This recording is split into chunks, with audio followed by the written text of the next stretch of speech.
Uh, okay, I think we are good to go. So, hi everybody, this is Roberto. I'm so happy to have you all here in our OBB1 group, where we can learn and exchange different experience in online digital business, organic marketing, and lead generation strategies with zero or minimal ad spend.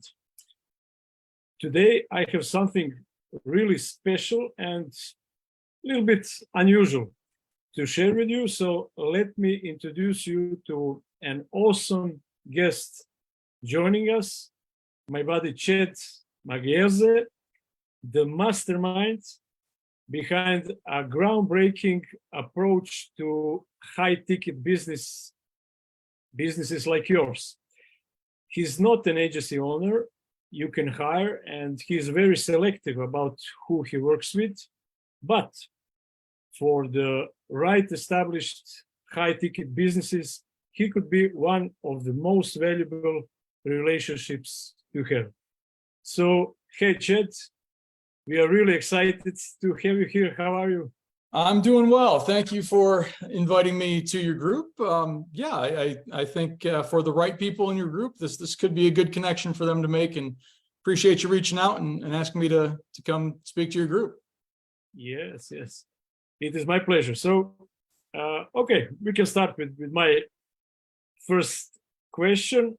So, can you share the story behind what your experience has been as an entrepreneur and investor that lead you to this little bit unusual profit-sharing investor approach instead of being, for example, an agency owner with an upfront fee and monthly returners?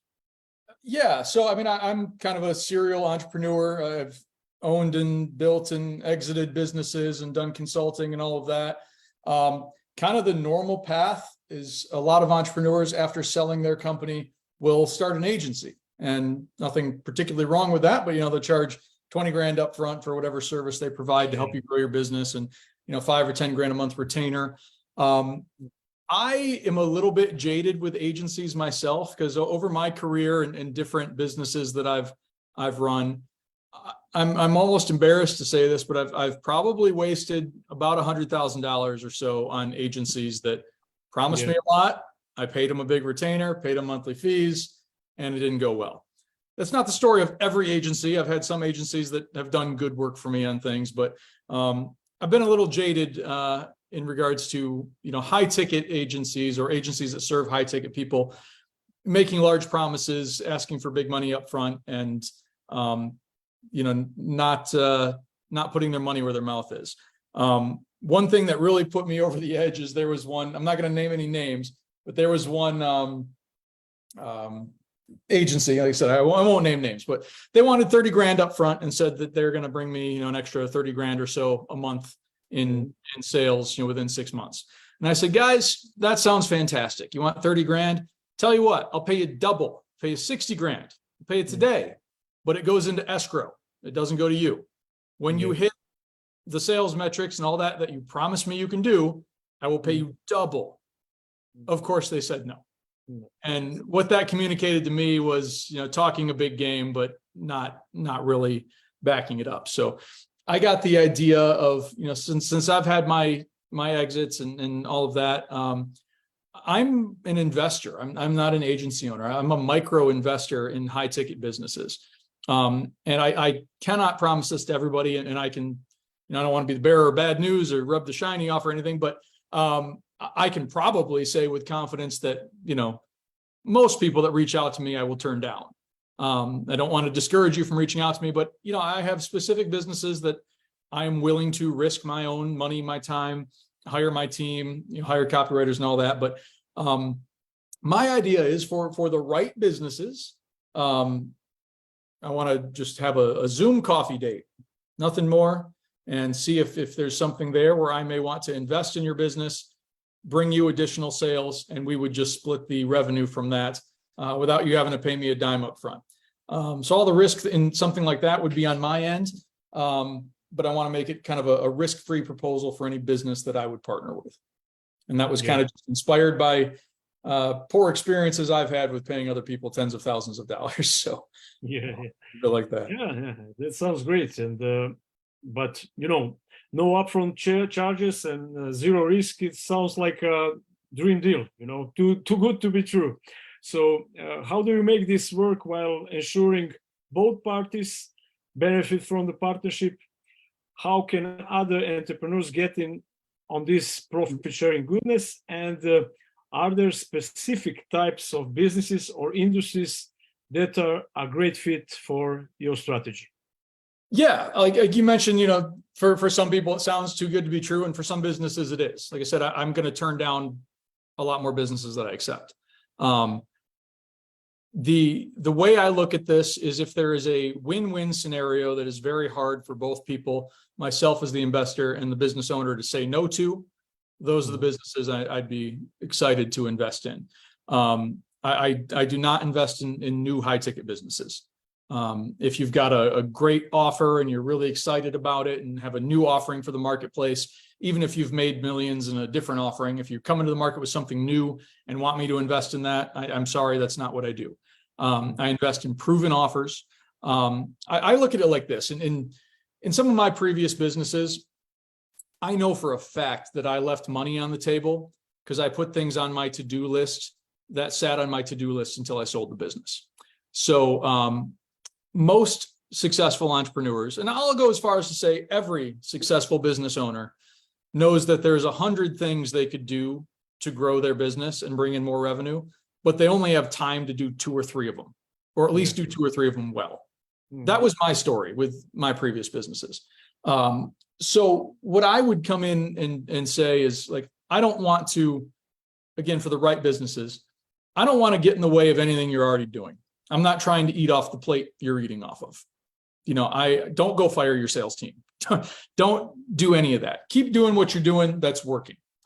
Where I come in, an analogy that I like to use is, if you have leftover ingredients in your kitchen and I take those leftover ingredients and bake a pie, you want to share that pie?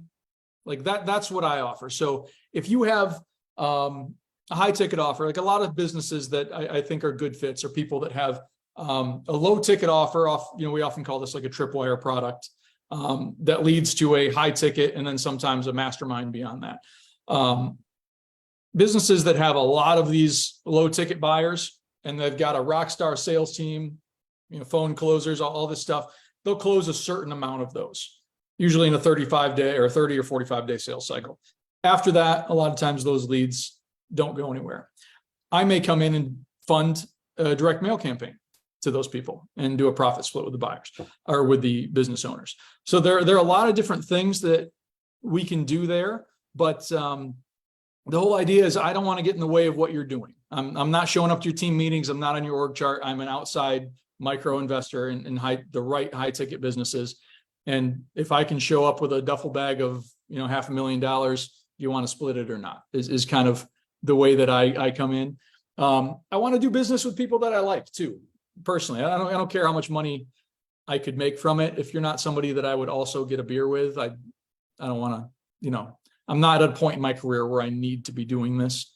So I want to look for partnerships where I believe in what the entrepreneur is doing. I like the entrepreneur and want to invest in and see their mini monopoly expand in their marketplace. I like entrepreneurs that have like a clear difference in their high ticket products that they bring.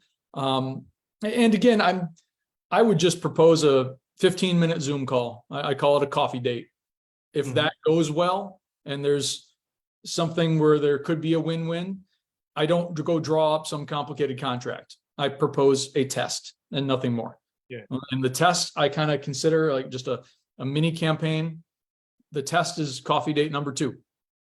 If that goes well, we can look at expanding and going on more quote unquote dates. But I try to keep things casual.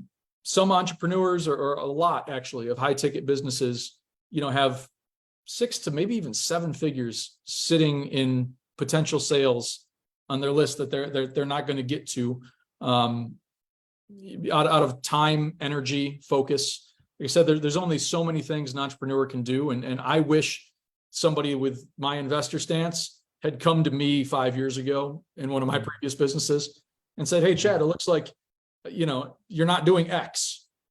If you did X, there might be 150 grand there. When are you going to get to X? And I'm like, well, I'm really busy doing A, B, and C. I don't know when I'm going to get to X. And they come in and say, well, what if I do X and I pay for it and I fund it and my team runs it? I don't want to take your time, your money, anything. If I do X and bring in money and we split it, does that sound interesting to you? I would have been like, hell yes. Where have you been? So basically, I'm trying to be the kind of person I wish I would have met 5 years ago. Is a good way to put it. Yeah, it is not matter of quantity, but it is about quality. And very often, one good advice is enough to open to you perfect, door that you cannot see because you are bombarded with all of this information and media. So absolutely options, ideas, and I think it is about focus. It is important, and your experience and your knowledge could bring that, in form of advice or any other kind of help. It can help to the people. So, okay, but when we talk about business, we know that the time is very precious, Sure. So how quickly can businesses expect to see results and start getting those new paid users you mentioned after partnering with you? Yeah, I mean, realistically, a week or two. We're not going to be doing, multifaceted omni campaigns on day one. But like I said, I'm not looking to jump into complicated long-term contracts with people at this point. And I'm not looking to get equity in anyone's business either. That can be when people hear the term investor, they I don't want to give up a chunk of my business. It's not what I'm looking for. If you have a business that is already established, high ticket offer, meaning over $2,000, let's say 2 to 40 grand is your offer. You have a pool of low ticket buyers. If you want to have a 15-minute coffee date, I've got time for that conversation. If we do that, we can do a test. I like direct mail, but what I would probably do first is just a simple 2 to 3 email test to their list to see what the response is. Because I also don't want to go invest 10 grand in a direct mail campaign if we send out a test email and 40 people reply, hey, what happened to my refund that I asked for 3 months ago? That's not the kind of business that I'm investing in. So, but a lot of times these initial tests can be very successful and bring in the first amount of revenue, within a week or two. And then after that, if we are both happy with how that test went and we want to expand and go on what I call date number 2, that can happen, very shortly after that as well. So, I may have, by the time other people see this, I know we have people live here, but also this recording is going out. It's possible I may have a waiting list by the time you see this. I don't know, but at the moment, we can get something going pretty quickly. Mm-hmm. Okay, so it is again about quality. So it is important to have quality lists, right? Not and spam addresses. Yeah, and one other thing I'll add is being an investor. I'm also a real estate investor. Huge tax savings for anybody that exited the company, by the way. Look into tax savings for real estate investing, but that's besides the point. If you run, I have stricter criteria for most niches, but if you run a real estate investing high ticket program, be it a educational program, coaching, a SaaS or whatever, there are other ways we may be able to monetize that in a mutually beneficial way. So if you're in the real estate niche, but have a little bit lower sales run rate in your high ticket program than what I would normally work with, I'm still willing to have that conversation in that niche. But generally, a lot of the people that I work with or would want to work with probably got to be past $500,000 in sales of total sales, and have low ticket buyers who have bought your Tripwire product, have not yet upgraded to your real strong offering that you're wanting to really kind of change the marketplace with. Mm-hmm. Okay, sounds great. So you also mentioned the idea of not needing extra extra stuff, and that sounds amazing. So how do you and your team handle the workload to make it easy for business owners to focus on their core operations? Yeah, like I said, I'm not trying to come in and change whatever you're doing. Keep doing what you're doing. Keep your sales team in place. I'm not looking to shake up anything. Also, I prioritize, like, peace and time and all that over. Like, I'm like I said, I'm not coming to all of the team meetings and all of this stuff. I want to work with your leftover ingredients, leads that you have not been able to convert to your high ticket programs. Work with your leftover ingredients, bake you a new pie on my own with my team, bring you the money. All money flows through my partners, not to me, by the way. I'm not paid a dime until the money is safely in my partner's bank account. It's not, they don't lose control of anything, but on the sales I bring in, I have my closers, I have my team. Obviously the business owner's probably going to want to review, the first, couple emails or direct mail letters or whatever to make sure that I'm not getting any details wrong or misrepresenting you. But, I'm an investor. I'm not looking for a boss. So if you want me to come in and submit every piece of communication or every sales thing that I put out there, I understand, I get it, but it's not going to work between us. So yeah, I try to make it as stress-free and as least time consuming to the business owner as possible. I'll have to have, obviously, initial meeting with the business owner to go over the offer and all of that. But I'm making this as a money-free investment on your end, or really I'm the investor, but no money up front on your end and a very little time commitment. So yeah, that's why I insist on using my own team for everything. Great, sounds great. So another thing is about choosing the right partnership. It is obviously vital. So what do you look for in businesses before deciding to team up and share profits? Yeah, so I mean, there's the business side and the personal side. I guess I'll touch on the personal side first. Like I said this earlier in the call, but I want to work with people I like. I've been introduced to some people that I'll phrase it nicely. We had a personality conflict that I wouldn't want to work with. If I Google your name and there are a bunch of unresponded to spam report or scam reports or something, not that you're automatically guilty because somebody filed a scam report. Some customers are just a pain. I get that. But if you don't have a good reputation in the marketplace, I'm probably not going to want to work with you. I want to work with people whose messages I want to amplify. If I see somebody that's bringing something different and unique and new and cool to the marketplace, that interests me more. So I like to see those kind of things expanded. So I look at the entrepreneur before I look at the business, if that makes sense. I want to work with people I like and would like to, make millions of dollars with down the line. As far as the business goes, like I said, I don't invest in new offers. I invest in established high ticket businesses that, know that they could do some of these things without me, but also know that they only have so much time and energy to direct to what they're doing to grow their business. That I could come in then and see. I like to see six-figure potential in what I could bring to both of us. So a lot of times that means, over $500,000 in sales.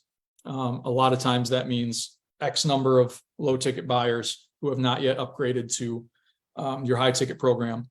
And you've got to have room and capacity in your high ticket program. Like if you have a mastermind, but it involves mostly one-on-one mentorship and you've only got room for 2 or 3 more people, it doesn't make sense for me to, bring 2 or 3 more people when I can bring 30 more people or 100 more people or whatever for somebody else. So on the practical side, there are those things. But again, I don't have a sales page. If somebody DMs me after this and says, I want to pay you 20 grand a month, the answer is no. I'm not an agency owner that you can hire. I will, though, get on a 15-minute coffee date on Zoom with you and discuss how we might be able to work together, or if there are, you know, some other partnerships we could look at. So I'm happy to have those kind of conversations. But does that kind of clear up what I look for in businesses that I do this micro investing in? Yeah, sounds pretty clear. What do you want? And another thing which is very, very important is transparency, you know, Yeah. in any collaboration. So how do you ensure open communication and build trust with the business you work with? I mean, that's kind of the foundation of my idea of like going on these coffee dates first and talking to people.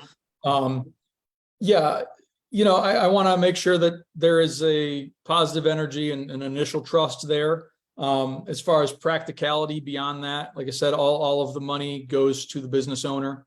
I am paid from that. Now, if a business owner ever didn't pay me or was slow to pay me, you know, that's the last I would work with them. If I'm bringing in extra money that didn't used to be there, I want my partners to happily, excitedly write me a check for my portion of the profits, because we know that there's more they can do. You know, if a business owner is bringing in 1,000 new low ticket sales a month and converting X number of those, I could continue doing this for a business owner for a long time to come if we are both enjoying it. So I mean, the risk on that is really on my ends. You know, we'd set up affiliate tracking links and things like that where there's transparent documentation, but the money goes to the business owner. They pay me afterwards. There's nothing up front until the money's in their bank account. So the risk on transparency is really on my ends, but I think I have pretty decent intuition now on people I would trust. And yeah, if someone is supposed to pay me on the 1st and it's now the 9th and they haven't, that's not a good sign that I'll continue to partner with those kind of people. Yeah, of course. Okay, and when we talk about future, so what is your vision of this profit sharing model? So do you have any exciting plans or surprises for entrepreneurs that are interested in working with you? Really not beyond what we've already talked about. I want to be able to offer this to businesses that I want to see succeed, you know, so that's really the thing. If there is both high profit potential and something that I really believe in, and an entrepreneur I really believe in, that's kind of the perfect pairing. So that's what I'd like to see going forward.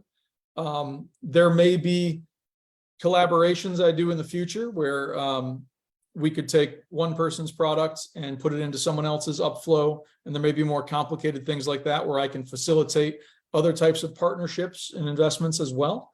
But that'll be coming naturally out of conversations with people. But yeah, I mean, nothing really that I haven't mentioned already on the call.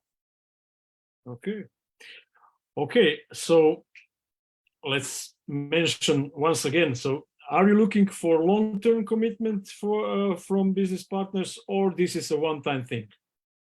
Neither. I'm not looking for any commitment at all at this point. I want to have 15-minute Zoom conversations with businesses that think that they may fit my criteria. If that goes well, we would do a no commitment test. If that test goes well, we could talk about something medium term. If that goes well, and basically I'm not locking myself, and I don't want to lock a business owner into any type of long-term contract. That being said, if we work well together and money keeps showing up for both of us, it doesn't make a whole lot of sense to quit. So I envision working with some business owners on a long-term basis, but I'm not looking for any long-term commitment. Okay. And my last and maybe most important question is what kind of business owners should reach out to you? Yeah, if you have an established high ticket business, let's say doing, you know, over $500,000 in sales, $500,000 to $10 million a year in sales. If you're in the real estate investing niche, I may still be open to have conversations if you're not quite at that moment. But yeah, those type of numbers and people that are trying to do good in the world. I'd like to have business owners that are in it for more than just the money, that are in it for wanting to bring positive change into the world. But if that sounds like you, I think Roberto and I said, feel free to just DM Roberto and he can put you in touch with me. Maybe DM him with your best email address that you'd like me to reach out to you with. And Roberto can make that introduction to me. Again, Roberto, assuming you're still okay with doing that and handling people's messages. No problem. I will be happy. It is great and very interesting. You know, when you connected, it was a very unusual offer, and I thought it would be very interesting, you know, for my people in my group, because I'm caring a lot to bring them lots of value and to help them, you know, upfront. I think it is, you know, very important for any relationship. Yeah. So, Chad, thank you very much. It was it was pleasure. Thank you all, you know, everybody for joining us today. And remember, in our we are our OBB1 group, we are all about sharing and support each other growth. I hope that information you received from Chad was valuable and helpful. I will repeat, if you believe you are a good fit for his profit-sharing investor approach, and if you want to explore this exciting opportunity even further, feel free to contact me via private message, and I will take care of you, and I will make it happen. With help, of course, Chad. Chad is the most important. Yes, that will be all. Chad, thank you very much. Yeah, thank you for having me on and inviting me. Yeah, we'll stay in touch, and to everybody, stay tuned for more exciting discussions and opportunities in the future like this. And that's it. See you around. Thank you. Bye-bye.